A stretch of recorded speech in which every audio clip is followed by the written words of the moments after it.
So, welcome back, everyone. You're having, if I can find out where we are.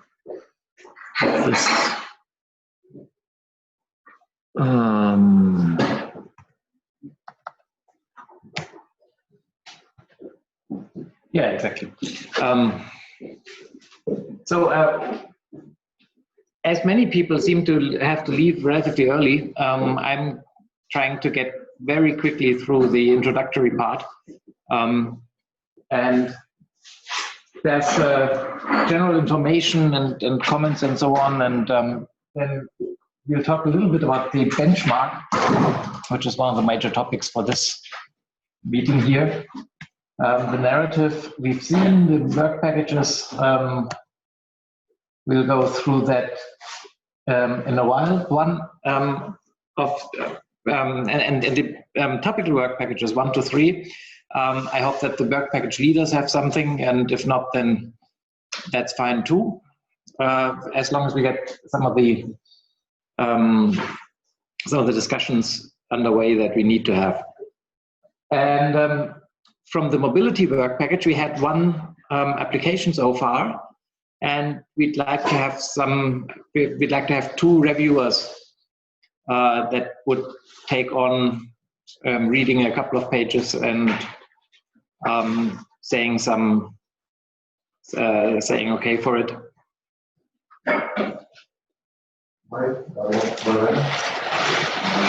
ASAP as usual, but I think we have a week or two. Good. Certainly, but I will be not responding the first week of the week. I will do that. Good. Thanks. And the idea is that unless it is incredibly bad, we say yes. Exactly. And the other point is remember to apply for these funds, because there's quite some funding in that in the particular thing, and we'd like to use those funds as intended, because otherwise it's the usual at the end of the project, we just have to burn off some money, and then we'll find some activities that fit vaguely into the project. And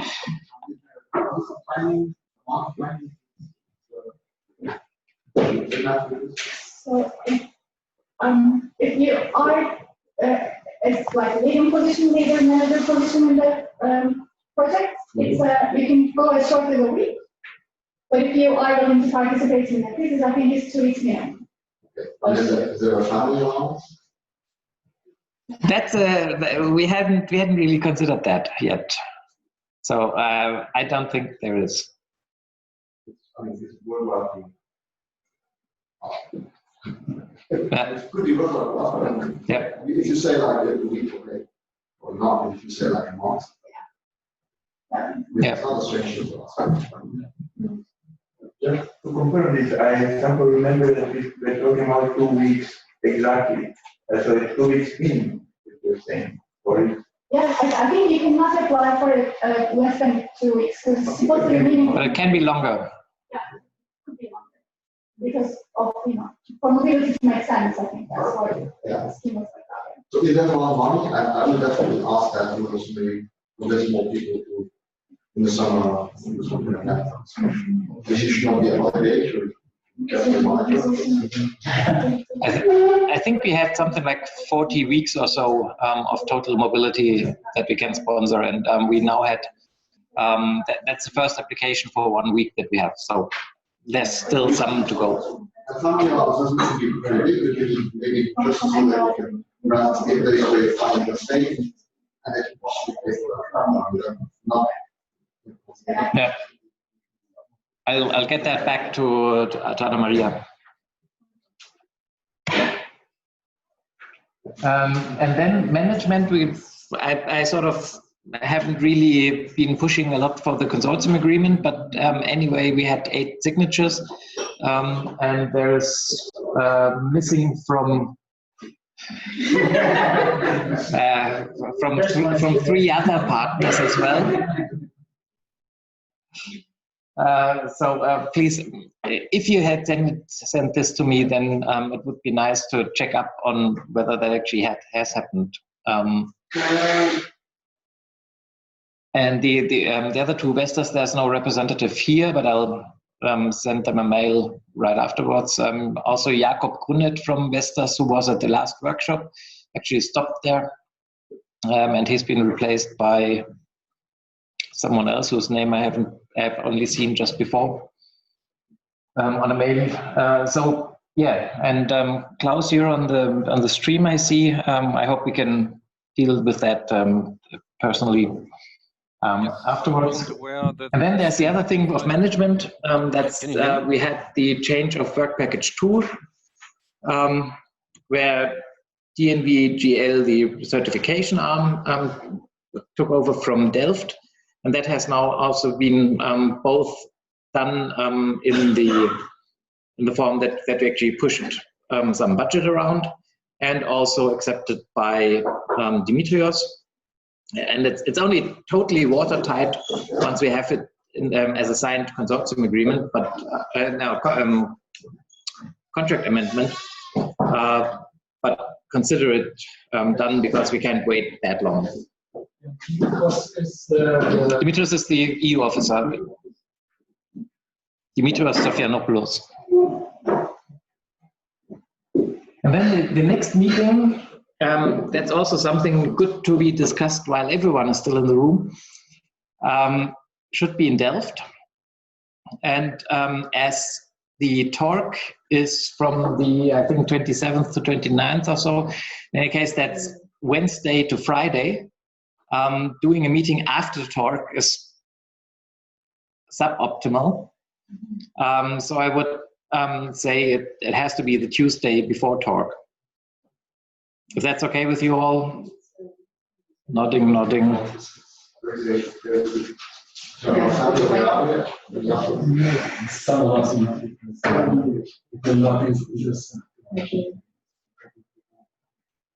And then we see whether we need a full day weekend, a full day meeting or a half day meet.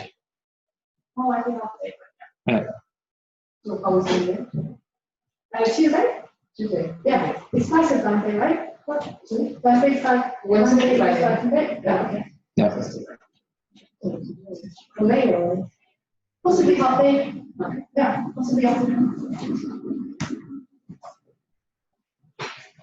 Yeah, and then of course I just talked to Malia from Wind Europe about the Hamburg workshop, which we should be organizing at some stage. That's us who should be looking into it.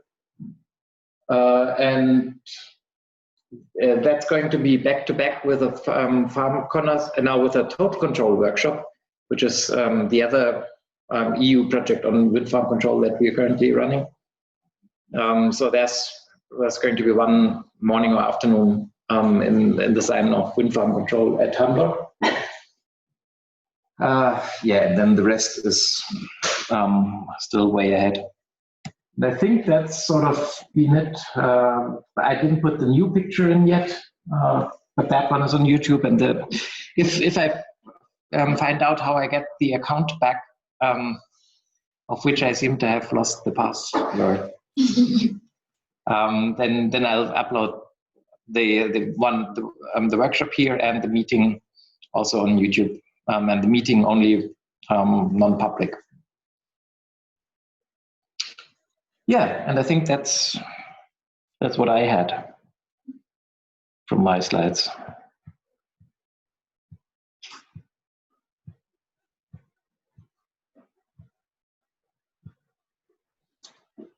All right. So as one of the discussion points today, before people start leaving, I thought it would actually be a good idea to talk about the benchmark. Back to work package 1, back to flow control, and then we have the updates of the deliverables for the torque. If you remember, we actually had submitted 2 abstracts for FarmConners. One of them was on the expert illustration of in-farm control, pretty much the pre-kickoff, pre-workshop survey results. And that got a poster. Jan-Willem was leading that abstract, so that is going to become a poster. And also the second abstract that we have sent, that is the launch of the benchmark, that also became a poster. both of them are going to become a full paper. I asked Jan-Willem before the meeting if there's any issues he would wanted me to raise. He said nothing urgent. So I guess with the people that he was co-authoring that abstract, he will get back to when the full paper stage is ready. But for the launch of the benchmark, let me find the paper. So this is what the abstract looks like for the people that was involved. Many of us is there. And we have, oh boy, sorry.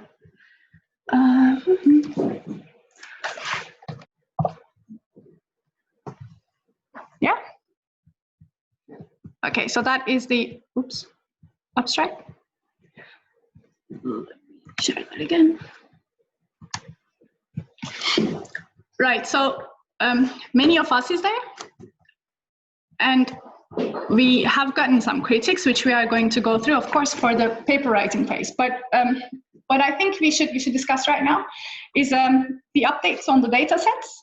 So Toma on the NG side have been working quite hard to make the data set from NG Green SME side open. And he has formulated a standard NDA to make it open for the non-consortium people as well. So that's going to be one of the positive things that we're going to advertise in the paper and in the poster.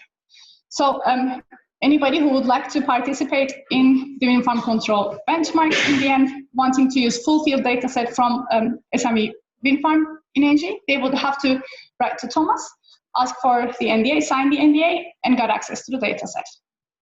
So for Thomas to be able to properly formulate and prepare that data package, we need to finalize some of the details we would like to discuss. So I want to wrap up on what the consensus was in the last workshop, in the first one, the meeting we had. So that was pretty much the idea was to tune the models using the normal operational data set and then test them under downregulation and wake steering conditions. So, which is available both in terms of synthetic data set that is used under the FarmConners umbrella, this coordinated projects that we have. So in CLWinCon, you do have a high fidelity database, don't you? In CLWinCon? Yeah? There is a part of the data that can be provided so far for the high fidelity simulation. Yes. And also for the internal data? Yeah. It's available, and maybe I can send you there was an address, last declarations. Yes. Exactly. Yeah. Yes, that would be really nice. So that that data package is already ready, right? And that has been used before? Yes? And it has the normal operation and the control scenarios, both for the high fidelity and for the internal, yeah? Yeah, for the time, sure.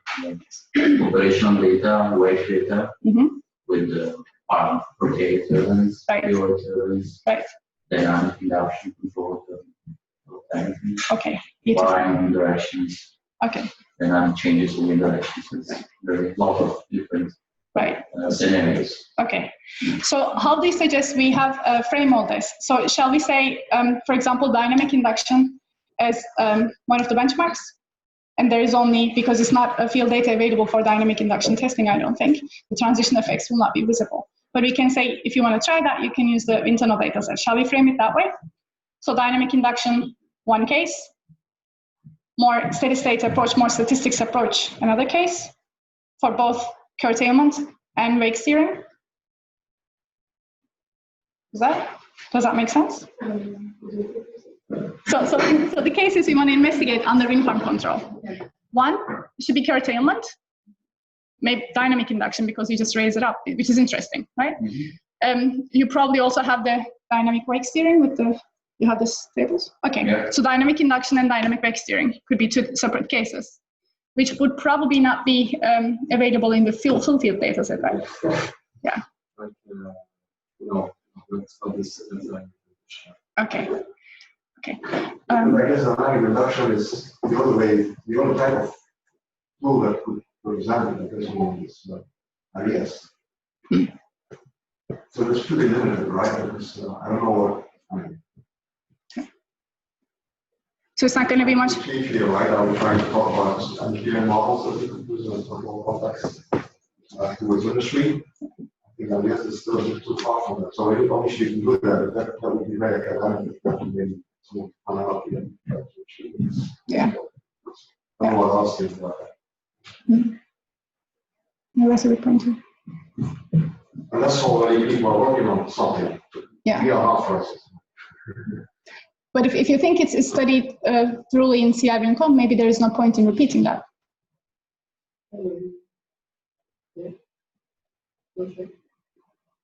Okay.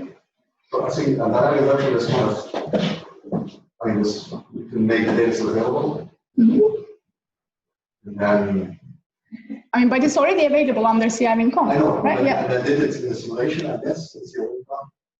We did it before that. So, just an simulation, and I don't know whether there's any other group that would be going to do it. I mean, I don't know, I mean, maybe you would do it with you, but then you would to have an area guy that wants to do it. Yeah.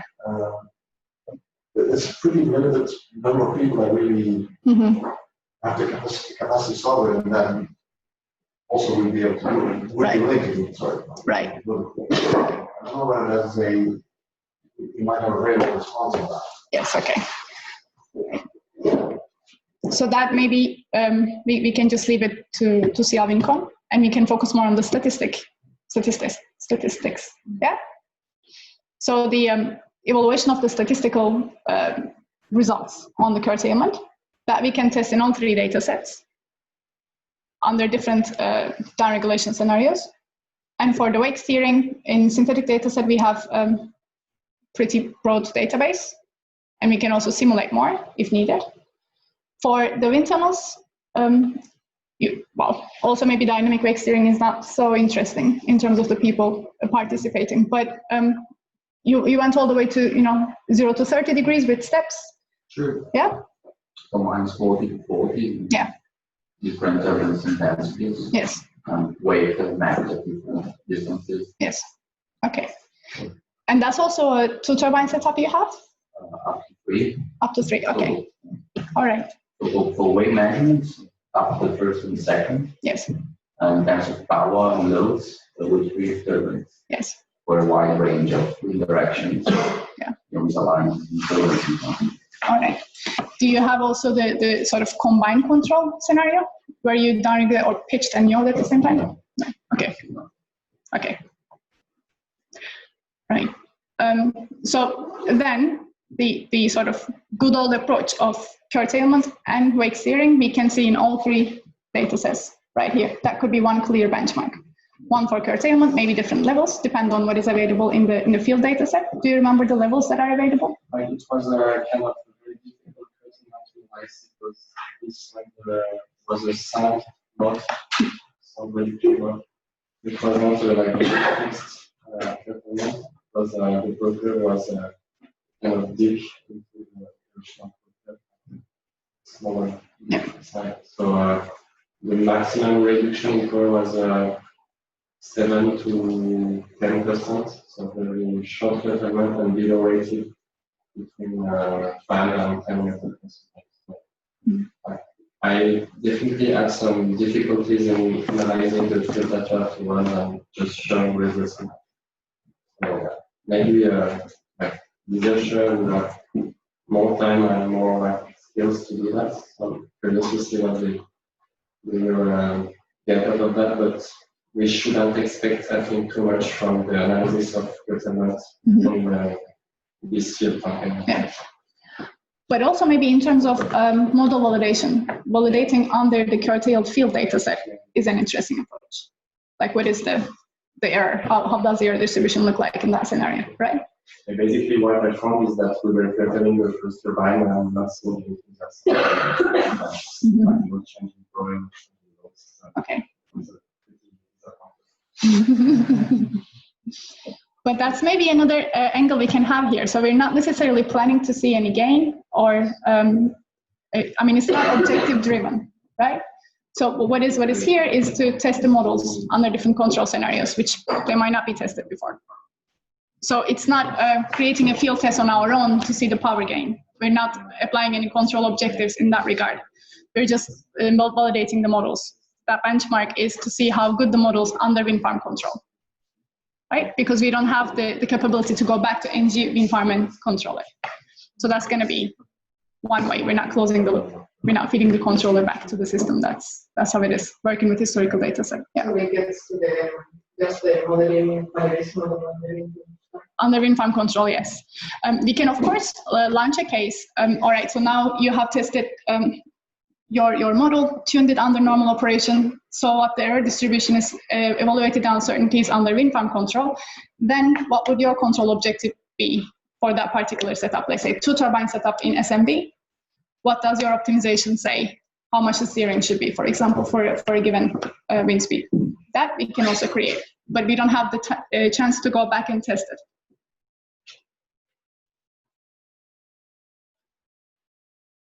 Sorry, maybe I got a bit distracted, but is there a description of this data set so that we can understand exactly what is available and maybe look into it carefully and try to come up with a presentation last time. Coming up.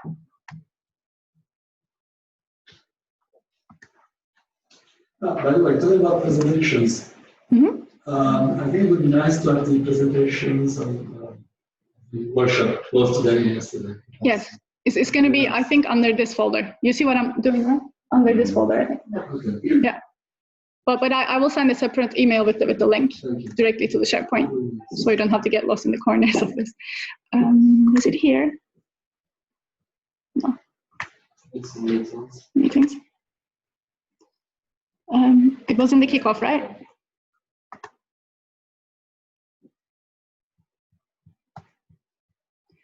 So that is the wind farm in question. So SME6 and SME7 are the most 6 and 5. 6 and 5, sorry. 6 and 5 are the most instrumented turbines. Yeah. And we also have, as you can see, we also have external sensors, lithium and nacelle lidars available. The thing is that with the nacelle lidar, we don't own the data ourselves only. We share it, we share the ownership with Leuven. So if ever we have to share this data, then we also have to put Leuven in the agreement, which can be really complicated. But for the wind tube lidar data, it should be shared without any difficulties because it's our sensor. Where is the reference? The Met mast is only, it's like west of the farm, east of the farm. Yeah, just west. Okay. And it was only available from a very short period of the first campaign. And there's only like few turbine monitors that can be used. So I wouldn't use this data.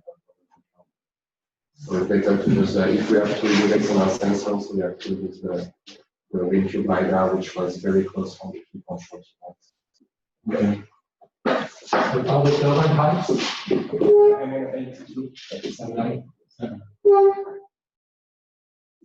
So this is the setup, and when you say that you had some trouble making sense of the data, so is that a report where you describe it? So I presented those results 2 years ago. Yes, final workshop conference.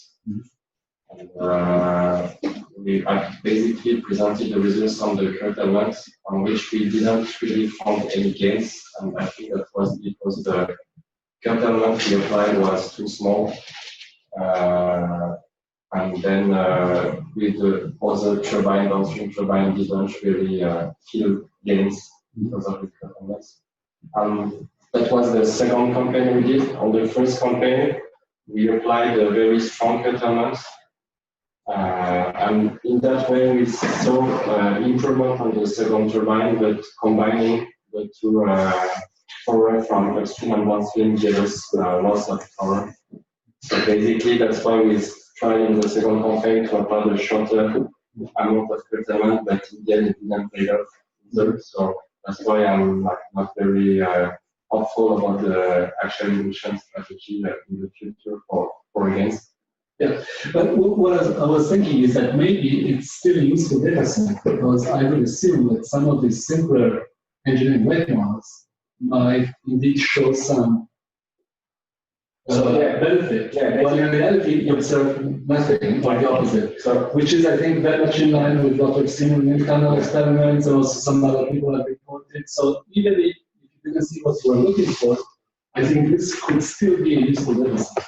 So basically, that was the topic of my MSc thesis. So I analyzed the data from the first campaign, and based on that, I tuned like a kind of improved Jensen model in order to plan the quick amounts to define the second campaign. Then I got this kind of optimal cut curve to be applied, and we try to apply it on the field of the second campaign, and then we found okay. But just to show that engineering models sometimes are not, at least the model that I use wasn't just good enough. Well, yeah, exactly. We know that they're missing some of the physics, so you also change the recovery rate as you curtail, and this is not captured by these models, and so we get completely wrong solutions. So from this point of view, I think it would be a useful. I think so too.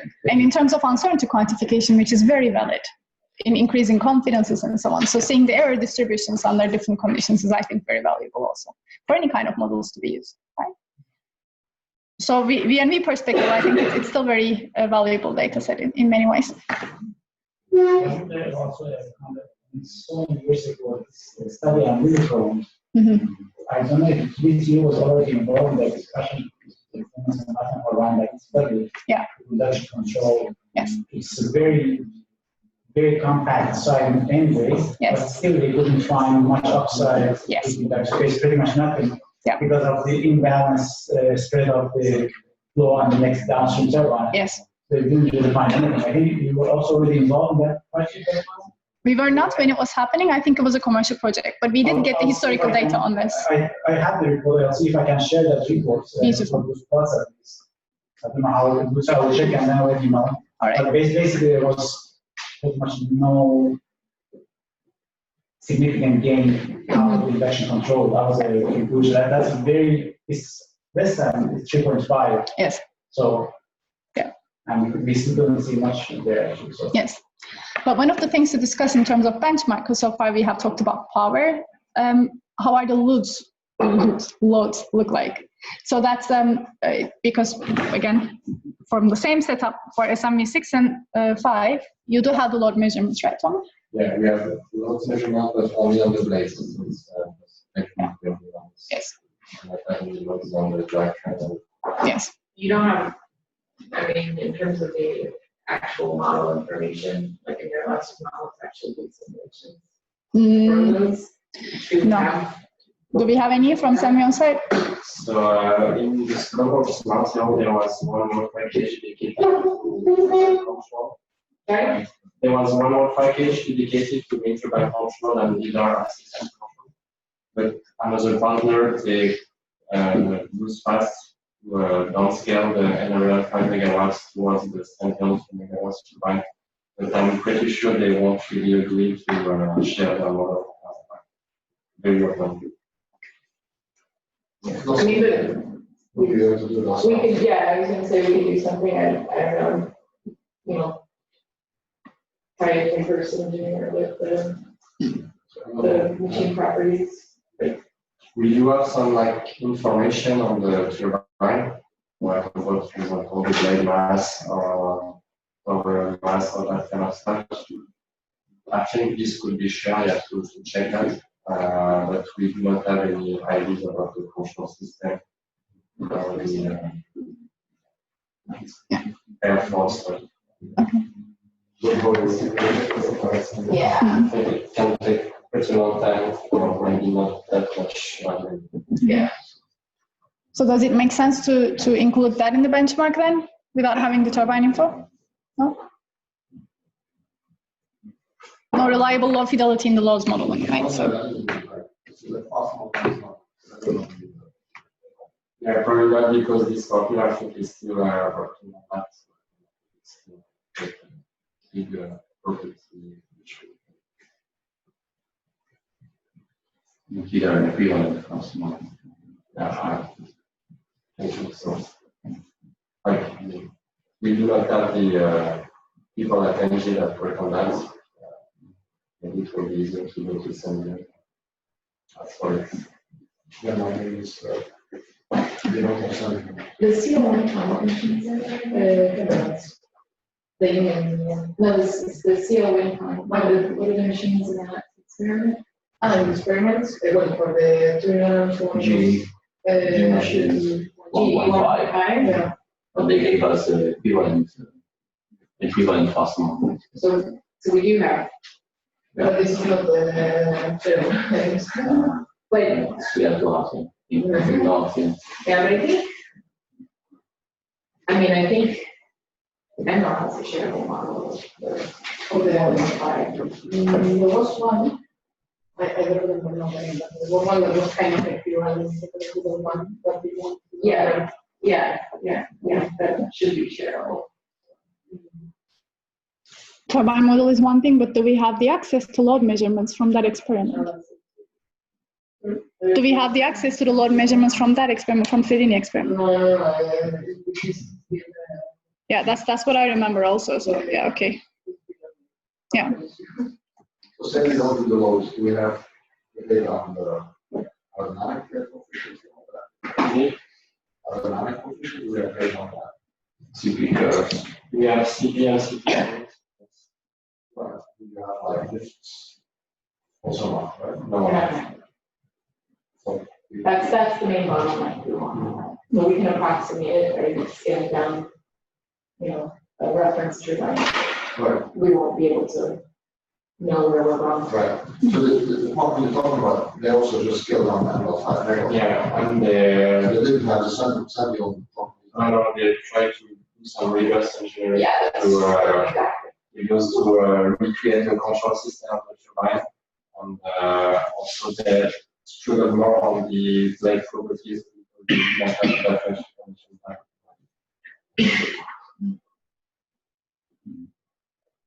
下载的链接发给 Easiest thing would be that you give everybody the same type of turbine, that everybody uses the same type of turbine. Yeah. But these differences are often difficult to do things that you're supposed to know. Yes. Yeah. This is why we need open scale wind test facility. Yeah, definitely. Definitely. Yeah, that's another project. Let's talk about it in the next project. Yeah. But just remember that when we go back to D2. Yeah, definitely. Even the weights will be different. I don't know how. What diameters will mesh. 这个耳机你真的不要再这样甩啊！这真的是不是很便宜的耳机？你别看这个耳机小，当时买也花了400多块钱。I mean, it could be possible. I don't know how much of this sort of data sets they publish. If we wanted to do something with loads, like they do the. Yeah. I don't remember if those were included in the latest version of the wake bench within the Swift package. I mean, they're there, the measurements. Yeah. They maybe didn't use them for it. Yeah. So if it might not be wrapped and ready to use. So that's the problem. Yeah. And if it's not the case, then either we need to find another project to coordinate within FarmConners because we don't have hours to do stuff like that. But Swift has done a lot. So they've processed it. Right. Yeah. Okay. So it's just a matter of maybe wanting to share it. Okay. Which there's a much higher likelihood that they would than an industrial partner. Okay. We can ask. Well, I mean, ONG will share the data, but then they don't have the turbine model, so the entire chain of information we use. Yes. But you can ask. Yeah. Yeah. So this is the, so are we going to do it or are we not going to do it? Yeah, that is, yeah, so that is, we cannot do it for the field data at least. So we cannot launch a load-based benchmark for the field data. That's what it sounds like. Yeah. Maybe with the Swift, like small-scale facility data, could be. Even the weight model will be tricky if you don't know, the difference distribution along the base. To do it at a higher fidelity level. Yeah. Yeah. The engineering weight models you could do it, but not the higher fidelity. Right, yes. Yeah. With the engineering weight models, I agree. Yeah. That is true. Yeah. Then. I don't know, I mean, I'm not a forest user, the forest is actually cutting the weight into pieces, so yeah, you would also, I mean, that's kind of trying to step up. Yeah, they don't give like a, they just give CPC2 Okay. That's actually, it's heavily parameterized as well. It's very turbine specific. You do tune one. It's very, very turbine specific. And you really to measurements and tune them all the time. So it's not as generic as the other ones.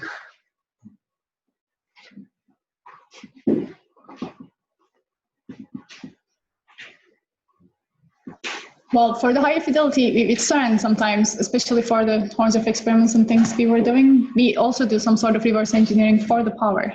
So we try to fit the turbulence, because there is no proper turbulence measurement as well, but we try to imitate as close as possible during normal operation, then use it for the controlled operation. So similar thing maybe potentially can be done here. But it is up to, their decision. Is going to take longer time, of course, than just to run the model. But we are just going to launch whatever we have. So it's up to the user to decide if it's usable or not.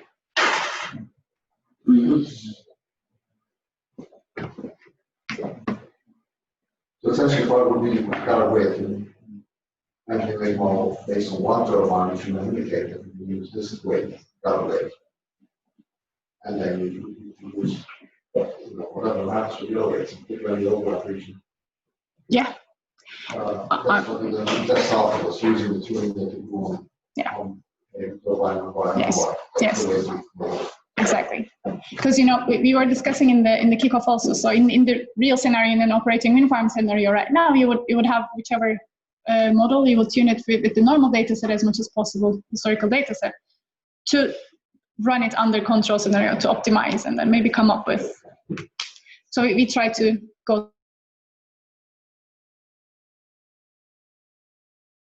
data set you will ever have. Yeah. Yeah, so that would be my follow-up question. So for the no, yes, you can only hope that they're describing everything properly. Yes, but it's so follow-up question would be actually about the number of turbines. So in theory, we can have the power from all the 7 of them, right? So can we get power from all the 7? We want higher resolution. Once again, we have that available on 165. I think that would be a nice data package to have. Yeah. And maybe no loads. Then.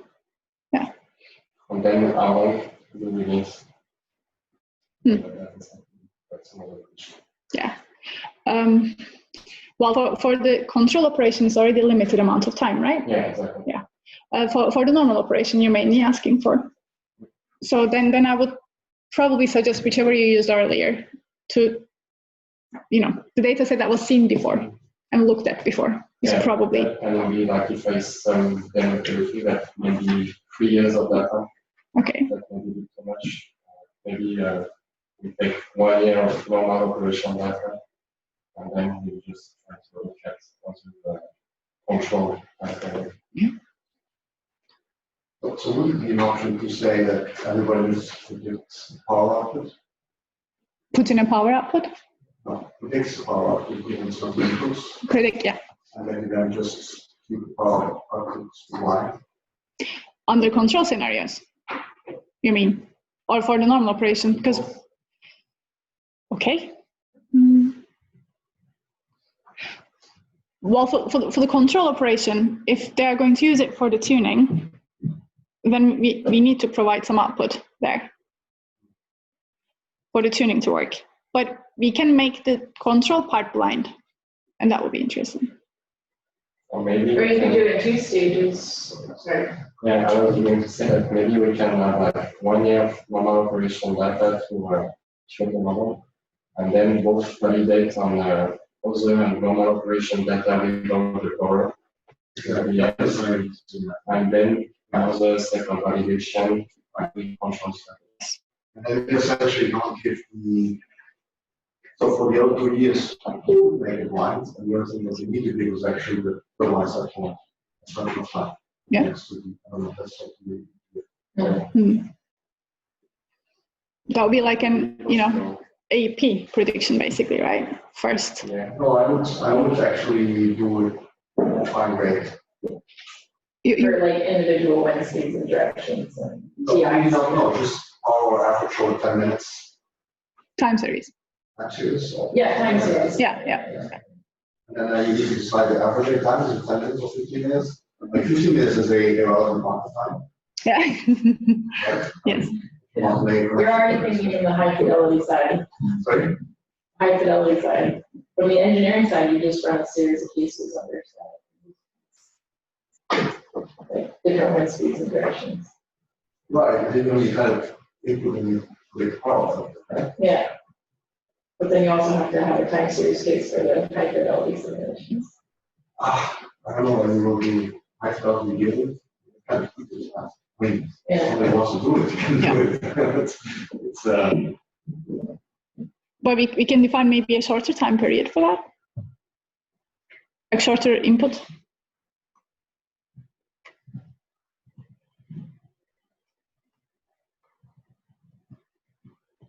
But for high fidelity, the problem is again that you have not enough data. So when you're going to do a massive effort with so knowing what the model is actually not well to the low fidelity, you can Yeah. So would high fidelity even participate in this benchmark? If you do a really time series,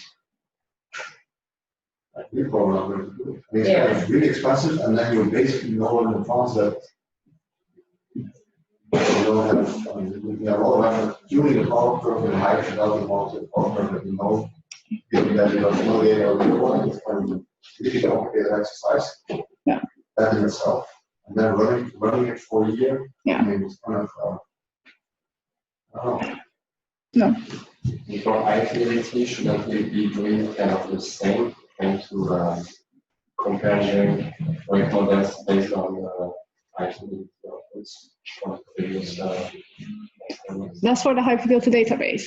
But what if you want to run high fidelity models in this benchmark? No. Yeah. No. Yeah. Yeah. And it's also maybe too much uncertainty in the inputs also. It's quite sensitive, right? It's going to be garbage in, garbage out situation maybe for all this effort. So. Okay. But in theory, we can do a small benchmark on different high fidelities. Runs versus alias actuator line versus disk, for example. That is also interesting. So it doesn't have to be on the field data set, but still in the benchmark, right? And we do have the elastic model of the tunnel blades or tunnel turbines. Yes. Okay. So they can still participate, but I mean, the model is not only a model of turbines, it's also a model of the wind tunnel. Yeah, okay. And I think we can provide either the geometry of the wind tunnel and also the spires or the pyramids that are used to generate the turbine inflow. Mm-hmm. And then you run that yourself and you generate the turbine inflow, or we could also provide that so you have only to run the turbines. Right. It is very nice. We will write about that in the paper, right? Okay. All right. Very nice. So they can still participate. High fidelity can still participate as a model run in the benchmark, but not in the field. Then that's what I'm hearing, right? Okay. Maybe with the Swift again. That could be one way. Okay. So power from all the turbines, 10 minutes. 3 years in total, 1 year open, the other 2 blind. I'm just listing the things that. The things that the more time we are, then the more like problems on the wind turbine you are also. And they might degrade with some parts in the grooves, and sometimes they will be stopped, so that might be a bit more difficult. I would rather go for 1 year training, 1 year. Okay. Okay. easier to. You know the data set better, so if you, sure. You know the data set better. Yeah. Do you think that's more suitable? Sure. Okay. So 1+1, 1 for tuning, 1 blind power prediction test run. Inside this blind prediction, I can put some control variable one. Yes, that would be a separate one, right? So it's a 1-year blind normal operation, and then blind downregulation, blind wake steering, right? Yeah, but like the wake steering and downregulation, they are like very intermittent, so they cannot fit in the casing. Okay. So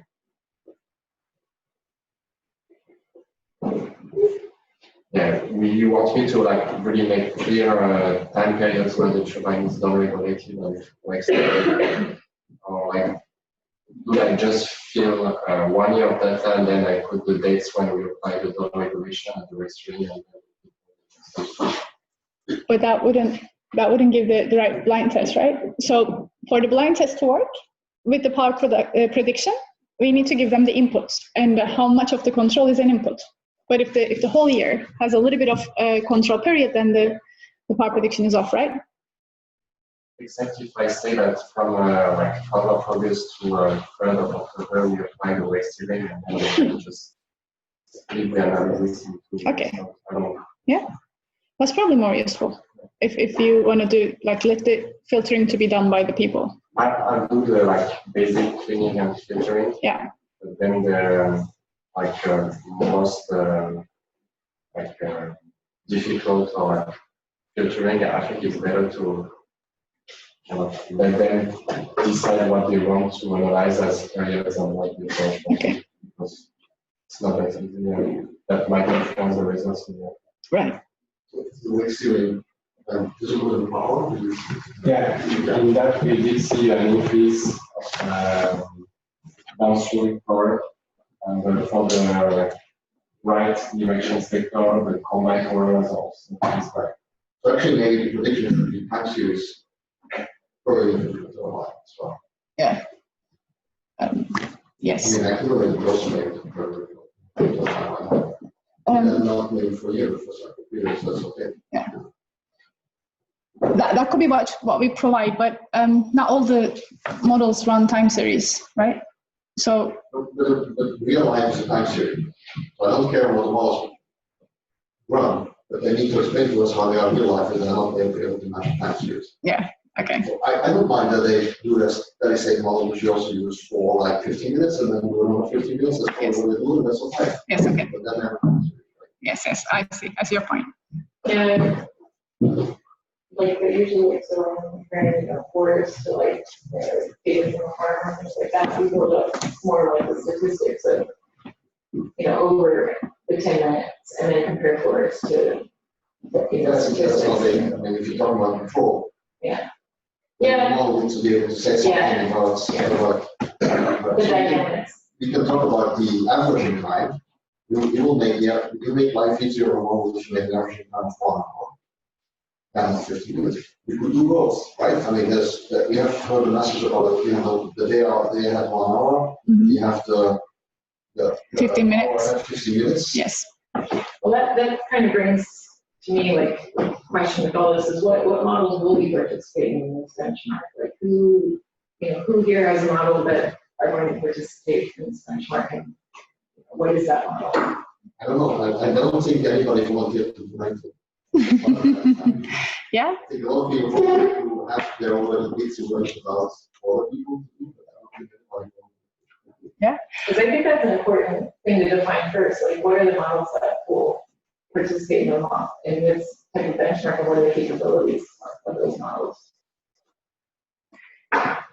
Well, in the proposal, there is the participation in the benchmark is also there. So it's the results also providing results is also there. But for a lot of the participants of the first work package. So in theory, they should participate. Yeah.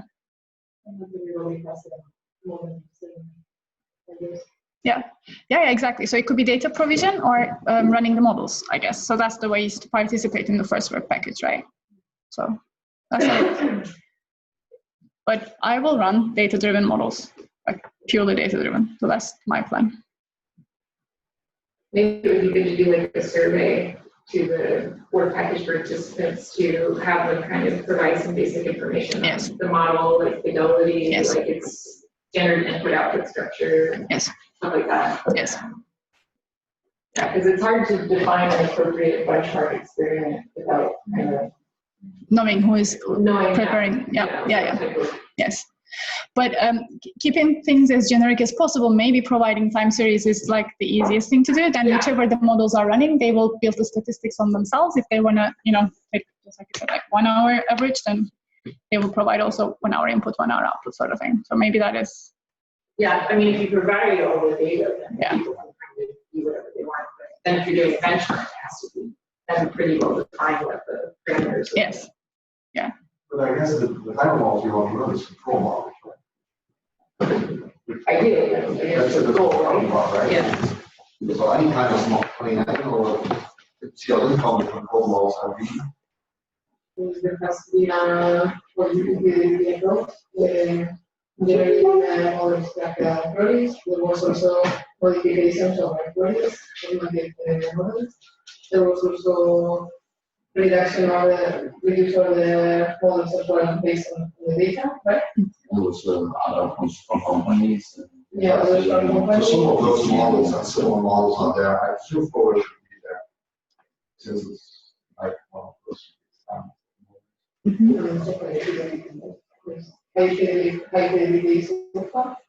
know that in Delft they have this WRSIM, which is like maybe something that they would like to do. It's a dynamic model. These kind of models. Exactly. But for all these models, time series as an input should do the trick for the benchmark, no? Yeah. Time series as an input should do the trick for the benchmark for all these models, right? Yes, we can do the revised version of that maybe. Timeline kind of fits for that. We can do Fuga too. Now with Wake steering too. It's going to be statistical output, but yeah. We can try Paul's rents, wind farm rents, this new pragmatic approach that he developed. So maybe it's not going to take that long also to run longer time series with that one. So we will definitely spread the word within the DT models also. / total control models, They're already prepared in total control for that. There's also Fuga, it's a very fake model. Yeah, exactly. So that's what I was saying. So Fuga will also run because now it also has the steering capabilities. Yeah. So we will definitely spread the word around for total control too.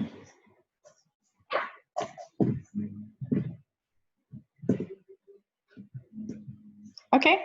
So I will get back to the co-authors, data providers about the benchmark.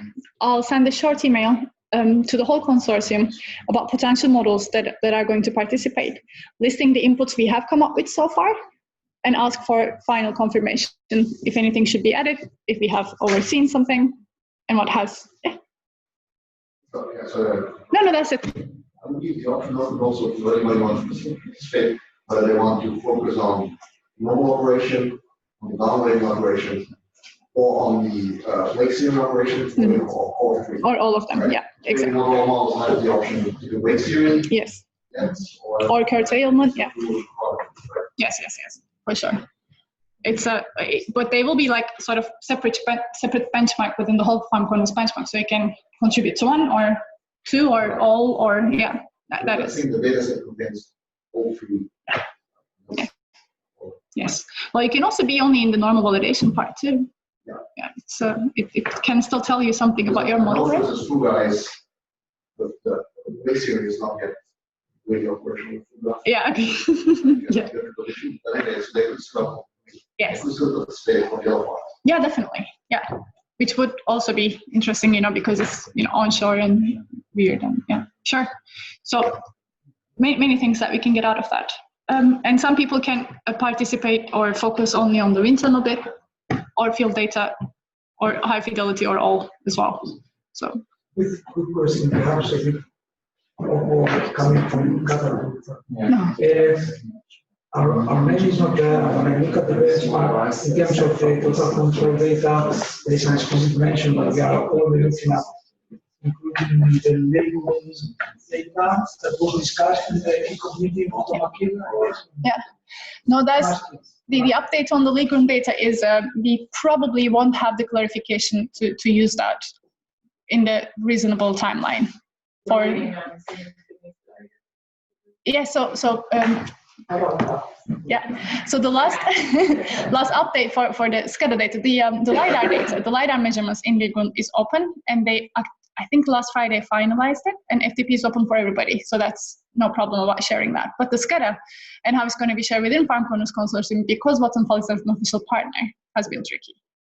And now they have actually forwarded, because they are part of Total Control, but they sort of got the Siemens Gamesa in to provide the data package. So that's what we're waiting right now. So they're on the way to provide data for Total Control, but neither Siemens as an entity nor Vattenfall is part of FarmConners. So that's, we have the advisory board from Vattenfall and Peter Gebhardt from Siemens, but they are like in the advisory board as persons. So the data have to be on NDA. I think I have an understanding. Yeah, that will probably be the case. All the level now data that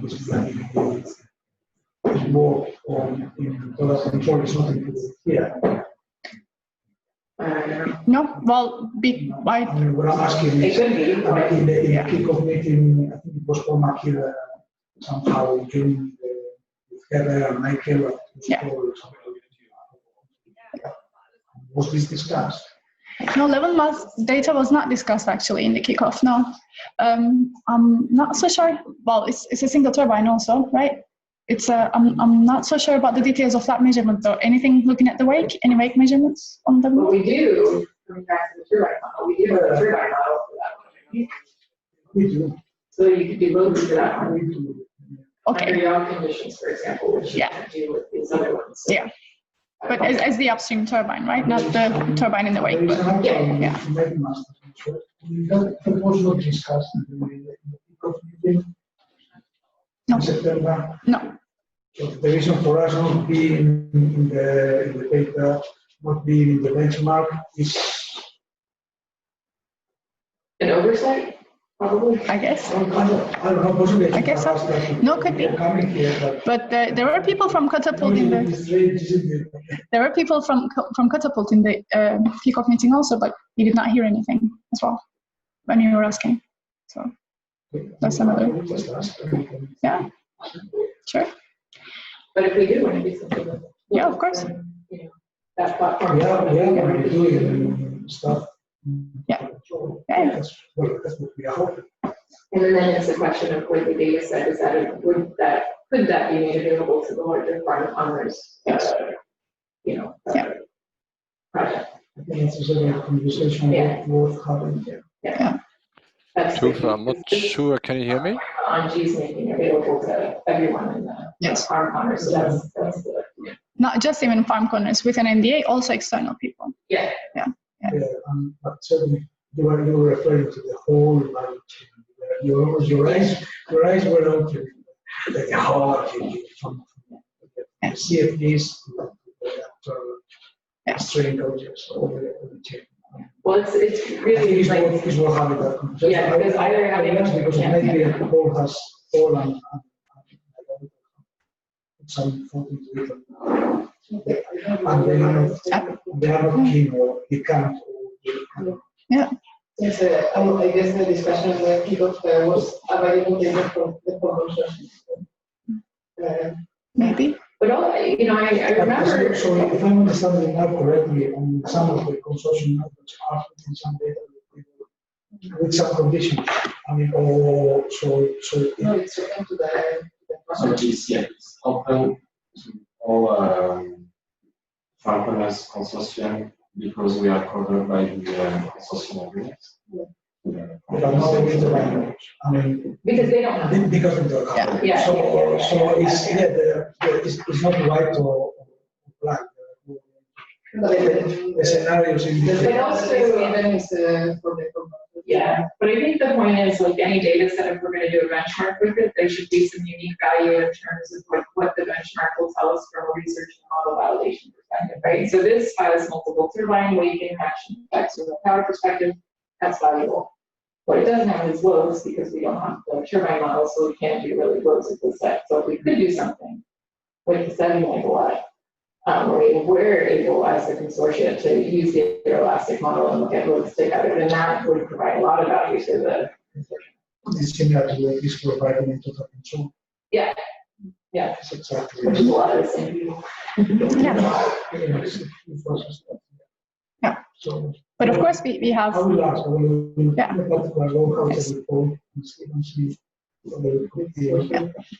That would be really nice. And of course, we will also need some details in the description for that. Yeah. And I think regarding the final objectives of the platform, are we going to make a difference with respect to what was done before? For example, we say we conduct some validation of module performance well, or yes. I think that. I'm thinking of the European Commission as well. Of course. Well, I guess then we should maybe divide it between the launch of the benchmark and then the presentation of the results part. So as far as I know, there was no benchmark in the Leuven, right? So it was not open to participants. Just bring your model, run these cases. Yeah, no, it wasn't open to the whole. Yeah. To the whole community. But there is some data, like for example, the data of glucose community panel, was going to be available to the community. Yes. And there was some kind of a study of some models, the models that were used in the project, within the project. Okay. So, yeah. But I think then in the end, when everybody ideally participates and show their results, then I think it's a one-to-one comparison we should put. Because I'm guessing even the data set itself is not available, let's say from the wind farm, the results, the validation results are probably published somewhere or about to be published, right? Yeah, but for example, for the high fidelity of the wind farm, the data will be available. Yeah, but it's already there. Yeah. No, but I mean, for example, as this was committing, consider we are going to make projects. There was some part of making work on projects comparing to the wind panel and comparing to the. Then in order not to repeat the same. Of course. Then it's I guess it will provide a lot of value in the end for the final work to be presented. Then it's, let's say you have already run your model in the same data set. Of course, you're not going to run it again. So it's going to be part of the benchmark. I've already been in that benchmark.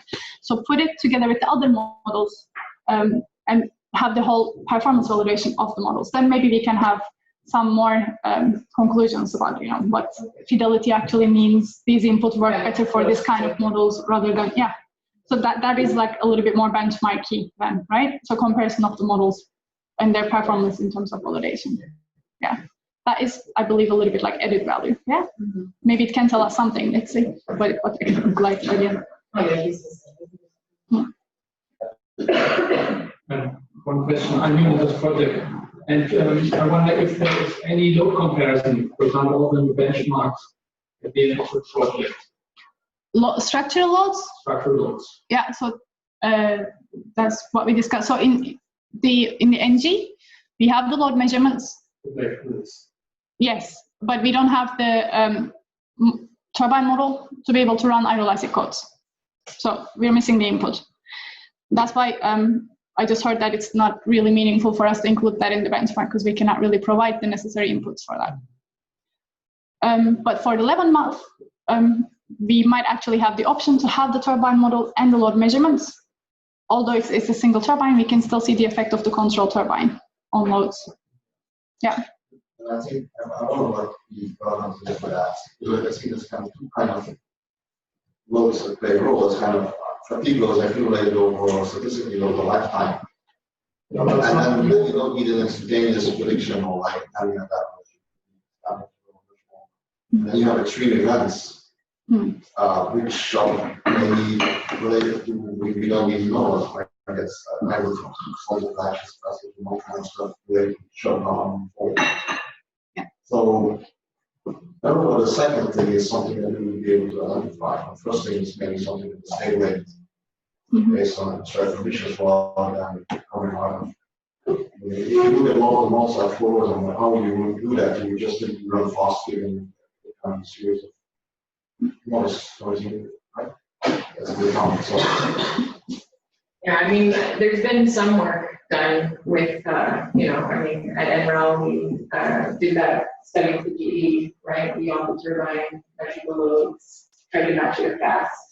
We got some matching, but like we weren't matching the wind field, we were just matching the turbulence intensity. So I think there's a lot, probably still work to do on, you know, do our aeroelastic models capture the loads effectively under these different control conditions, but whether that's the scope of this group or another group, I think that's also a good question. Because that's not so much about weight models, that's about costs. It's not aeroelastic. It's not aeroelastic costs, right? Yeah. I'm thinking about measurements where we have turbines without any applications and with applications and compare uncertain structural sections, for example, maybe or often the effects of the question is, do we have a model or do we want to do a lesson on the model? If the inputs to the measurements then somehow analyzed also in terms of the people, for example, they have been analyzed in different projects, yes, but like for the sake of the benchmark, it's not useful, I guess, because we cannot provide the physical input to the models. So I guess there's two lots of discussion. I mean, you have the benchmark, which is one piece of this project. The other question is obviously what is the difference in loads on average and how much to do that affect the story of the value of that control. Yeah, that's your question. I'm just asking now in the benchmark, but also in the global project perspective, is there any activity in FarmConners on that? For the NG dataset, not in the FarmConners, but for the NG dataset, we did look at those measurements and try to see the differences. Do you want to talk about that? Yeah, we had master thesis students last year, collaboration with the analysis project. First, quite a long time in cleaning and calibrating the scientific data, and then analyzing the experiments. We did on wasting and action reduction with the brake loads and average mode, the absolute and the fighting points of the turbine. And I think the MSC report should be available freely on the DTU library. Like maybe the one thing to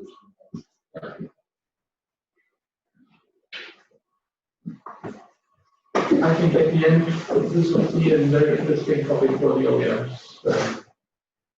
What is a typical additional damage or lifetime extension for the machines for certain strategies? Yeah. Control strategies.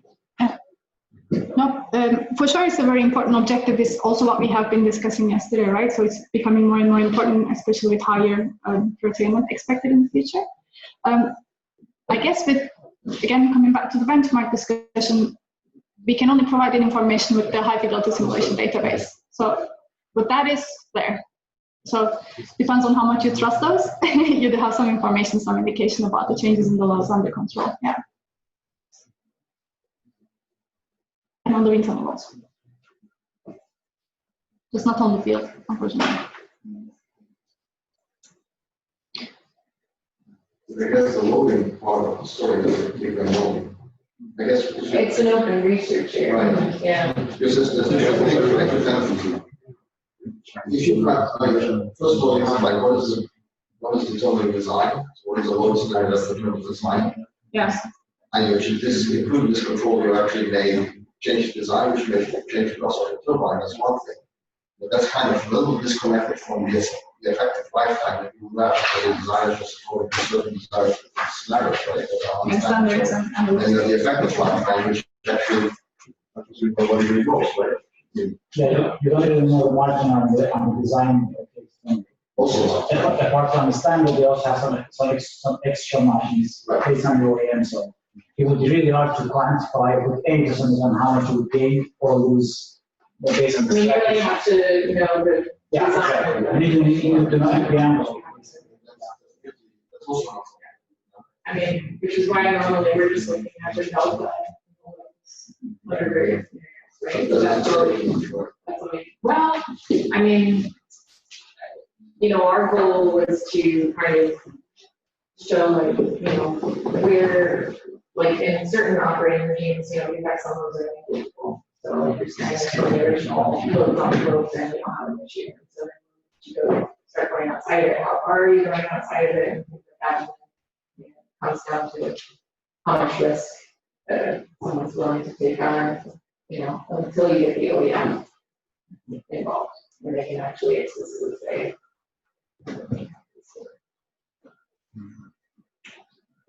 I mean, yeah, it's a tricky thing to think about doing a benchmark. But also, even if you get the OEM involved, and tell you, like, this is the minimum, you know, forget about all these loads, big loads, this one that was like the minimum design. Even that is just to believe, because essentially it's just following some certification standards, but it's not representative necessarily of the real stuff, right? So you kind of believe that if you do this, then it's going to be right. Yeah, very good. Yeah, okay. Yeah. So, yeah. But That's tell still you got to feel that before you really start quantifying that in Yeah, but yeah. And please don't ever directly compare those in power. No, but that's anytime I see people do that, I'm just trying to go off. anytime you need to do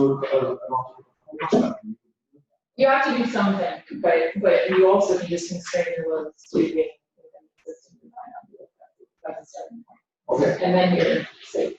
Which would be basically a cost structure where you give infinite weights to the stack. It's just a constraint. It's not an entire function.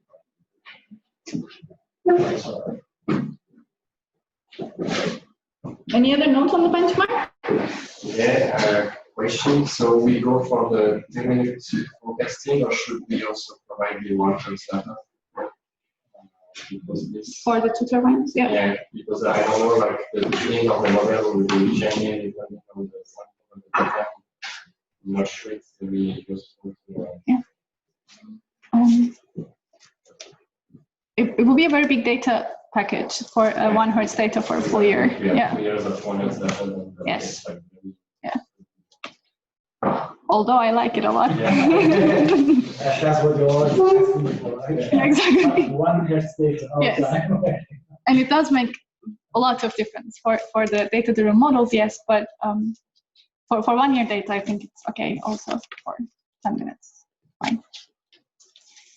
We can do some other fun stuff like on the side with 1 Hertz, maybe. But before maybe you leave, there is one more issue I would like to raise, and a question also to you, Irene. Did you have to do the data? did you have to do the data management plan within CLVinCon? There was some discussion, some thoughts, but we didn't have the plan. Okay. There is no deliverable. Right. Here we have it, because no, apparently in EU you have to have it. So it's like, but we do have a template for this, which I will send around. Especially, I think for you it's very, very relevant. Let's just go through it very quickly in terms of what it actually means. My tab now. So this is the Horizon 2020 template for the data management plan. In total, it had 6 sections and some questions regarding that. So there's a particular description of how to use the data, what it's for, what the project is for, the main aim, then some description, but a lot of the licensing language that I'm not so familiar with. You probably are not either. So it's going to be ping pong with a little bit higher people than us, I think. It might also be relevant for you with the internal data provision. I will send around to the people who have been putting data on the table for FarmConners. I guess it's a good exercise if you're going to do that for the other EU projects as well. Also, the people that are generating. Exactly, yes. Yeah, definitely. You could also be the, like for the high fidelity simulation database case, also maybe for the model participants, if they're going to provide their results. Yeah, exactly. Mm-hmm. Yeah. Yes. Yes. Yes. Yes. Exactly. So as far as I know, data management plans are also sort of living documents within the project lifetime. So we can update it along the way because the results are going to come a little bit later. And we just don't know how many models are going to run yet. So, but we can update it once that information is available. I will provide, again, the link and all the information needed, also to the poster for the potential participants, because that's like the launch of the benchmark. So, yeah, I think so. At least we're not using any personal data and so on, so that would be another story. But yeah, maybe we should just use the model name or the institute and get away. No GDPRs and nothing. Yeah. Yes. One question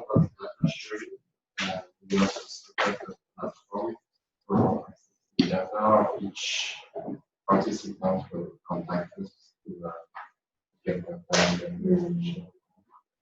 From our side, for example, in Leuven, it was really good to implement this in Spanner and provide yeah. people to address us the request and then access. Yeah. So maybe because it was a huge volume of data that we have in one second. Yeah, definitely. Yeah. Do you have? Can you provide FTP servers with NAG? FTP is not forbidden by NG cybersecurity. Okay. So, like, the way I do it right now, because I'm doing it actually with people, is just like a OneDrive sharing. So I could basically do that with people that could give me back with NDA. Okay. But then I don't know how it works for other data sets that are like openly distributed. For example, the maintenance basically because it makes sense that I started that time that people that anyone who wants to access it can access it. Okay. Okay. Well, I'm not sure if we should, yeah. If OneDrive is the preferred way to go for NG, I think we should just keep that. And for the CR-WinCon data, we should just use the same FTP. Yeah, exactly. Exactly. Yes. Exactly. Let's make a fancy QR code out of that and we're good to go. Yeah. I'm a little bit surprised you're using OneDrive though for cybersecurity, but okay.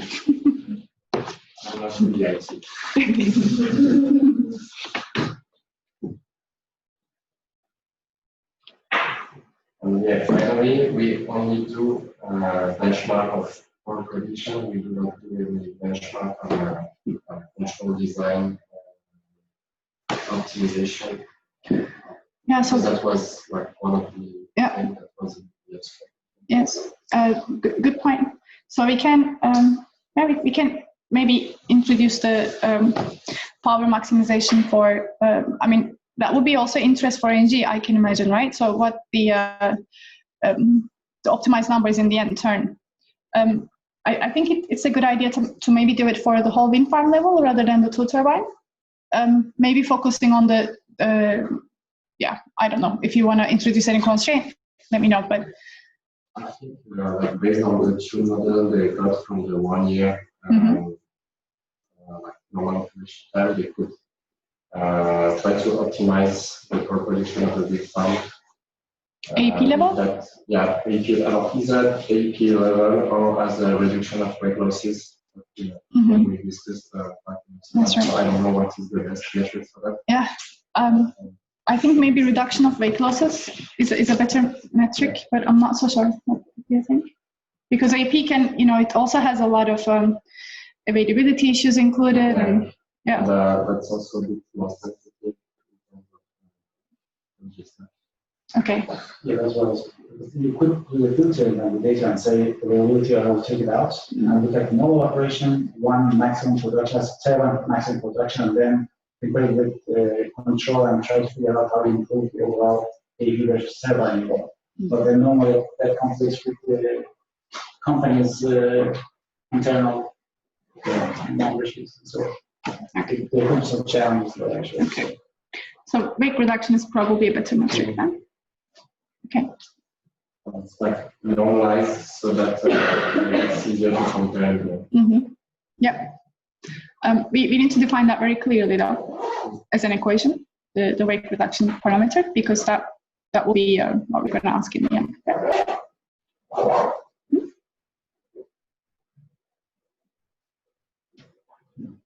I'll see whether I can provide some tables or like Windows stuff so that we can make this kind of AP comparison. Yeah. Yes. Yes. Yeah. That would also help for maybe like back of an envelope calculation of how many percentage increase you need to have per sector to have 3% increase in AP and so on, and then you can use that as an objective. I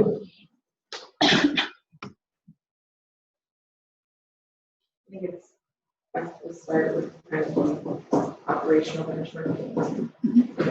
See how that goes first. Yeah, before introducing the control objectives. I think there's a lot to still work out on how that will function.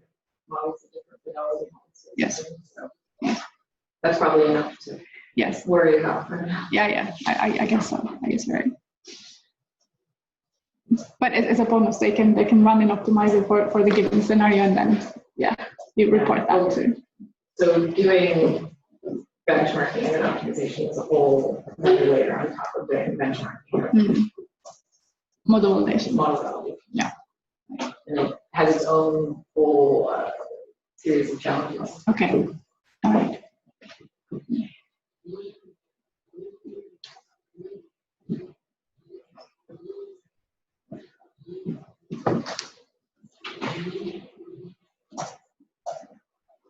Yeah.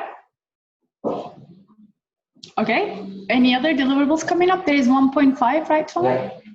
So there is this deliverable 1.5 on recommendation on best practices for wind farm control that was due like a few days ago, but then we got an extension because the Leuven meeting was delayed for 1 month. Basically, we should have been by the end of February. So I did not know how this deliverable was structured at the beginning of the project, but as there is this talk paper that we will explain about the benchmark, we decided to use this deliverable as the kind of paper indicated how we get the data that will be available for the week prime. So basically, how do you conduct field tests? What are the constraints of the field tests? How do you basically create the data, how you prepare the field tests? And the same goes for wind tunnels and the CFD simulations. So I've been writing the introduction and methodology, and I'm currently writing the field test section. And then Filippo agreed to write something on the wind tunnel experiments, and Tufe and Soren from DTU on CFD simulation. So I think the goal is to have everything written by mid-February so that I could write the conclusion of the paper and give them back to Gregor and Tufe for final validation. I think it's going to be a very useful paper. Yeah. I thought that it would be very short, but then when I start writing about the field test, I realized that I have like many things to do, and that might be like between 15. Like I would probably be writing 5 pages about field tests. You said me that you probably have more or less the same on so in the end maybe 15 to 20 pages for this. Frustrations about how to do that. Maybe I can. I have this problem. Yeah. Yes. Calibration of the sensor, calibration of the other sensor, calibration of the other. That I'm reading. Not really, I am not like mostly based on my own experience. I think that if you want to do something like that, you need to be a bit like community neutral if you want to really do the work. Because if you're going to talk about best practices in the fund where you say like, oh, I'm going to describe why you should do field tests, then you're not talking all about anything that was on camera. I think that just have a very biased local view of the state of the art. I mean, if it's just a matter of getting the renewable of the system, I'm happy with it. I'm saying that it's the output of the project. And I'm happy to share my horror stories. Maybe just adding a number of photos. Yeah. The report is already project. So the link is accessible. So I think anyone who wants to contribute is welcome to do so. I personally won't have much time this month to do better than what I'm doing now. Yeah. No, I'm not blaming you for it, but I think that it's something that we should be aware of. That is a very good idea, though. Let's open and it I think up. also for the other sections, you should be careful that. I mean, obviously, everybody has his own personal story. Yeah. But this paper should be more than just a collection of 3 or 4 personal stories. Yeah. Maybe you're not doing the real, job that we're supposed to do. And we should also look outside of our room. Yeah. I mean, it's going to be submitted in support paper, or where is it? No, it's just, I think, building deliverable that is coming to it. Because I was going to say, like, if there were an actual paper or some sort, then if there's an online, yeah, guys would be happy to do. Why not convert it to a journal paper then? I mean, this as a deliverable has to be a technical report, fine. So we can keep it on this level. This is what sort of the background story of what is included in the FarmConners benchmark, if you will. And then we can go for the journal paper with the bigger authorship, because they need a motivation to participate in this work too. Yeah, yeah. Just, the technical report that's used internally for your exactly. That's, yeah, exactly. So that's probably a way to go. Mm-hmm. Would you be interested in that? Yeah, I would be, but then I need to know when, because I need to send that to my writing paper, which doesn't really fit on my activities, but at least contributing from some section. Oh, yeah. I mean, you're already doing most of the writing part for deliverable, right? If you're talking about 15 to 20 pages in the end, then each of us myself. No, but I mean, yeah, you're still going to be one of the contributing authors, right? So, but I think it's a good comment. We can open it up to them. Maybe we'll see some of them in talk. We can already start talking with them about this on talk. So, do you know if they're coming to talk? Some of them will. Okay. Like Tommy, yeah. Oh, they will be there when we're back. All right, so I can talk to them tomorrow. That's nice. All right. But they're in the leading edge version. Yes. The whole time, but yes. There will be copy paste. Yeah, exactly. I will corner them in one of the comments. Okay. Just one question back to the benchmark exercise. When should we have the data ready for testing? Should we wait for talk, or should we make it maybe a bit sooner so that one member of the consortium can go through it and make sure that the benchmark works well? Of course. If you can make it earlier, of course. I think I deadline is that on March, and the my field data is ready for getting a paper. Of course. Then you have the mailing list of the consortium, just send it to everybody. If you want, I can also give you a broader list of everybody who has attended the Amsterdam workshop. There will be external people too, but.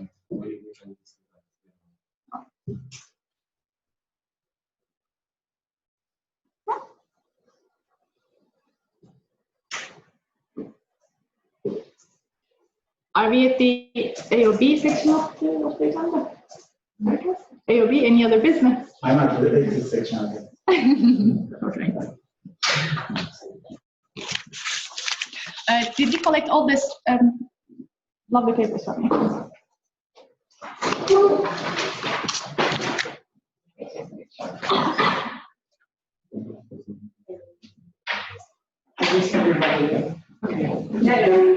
We will need to talk about this anyway. Yeah.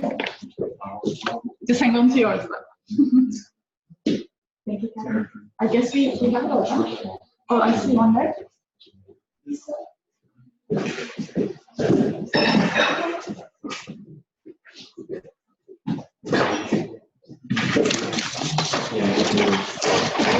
So I guess that's it. Thank you very much for this 2 days.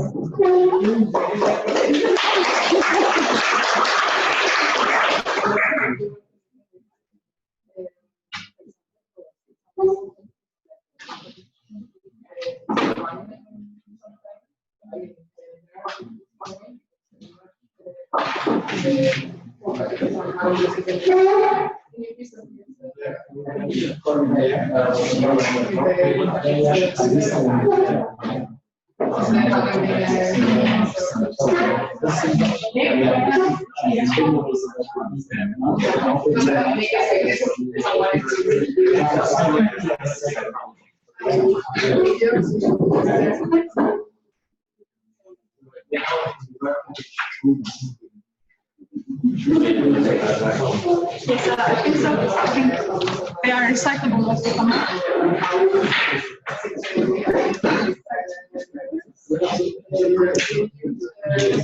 Okay, so for the stream, we'll close that here.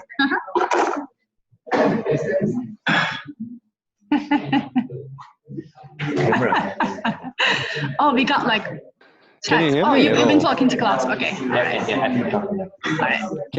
Can you hear me?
Hast du heute Morgen alle Heizungen komplett abgedreht?